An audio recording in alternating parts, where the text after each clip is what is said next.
gar. Wala tayo maisip na content eh.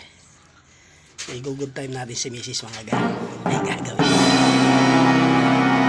Natin. Magandang gawin dito. Kunwari, may lumalabas na gatas. Huh? May lumalabas na gatas sa ano ko. Tapos, papaano natin sa kanya.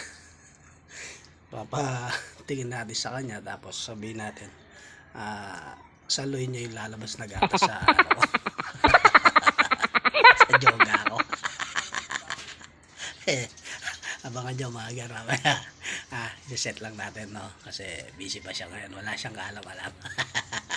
Abang-abang lang mga gar. Ding! Ding! Ninano ka? Kini ba? Bilisan mo. Kini. Ano? Alam mo, tilulul gata. Hindi ko kilig mo yan. Wow. Alam mo, kanya na may wala. Palwal ko. Ali, sige. Laadin mo na.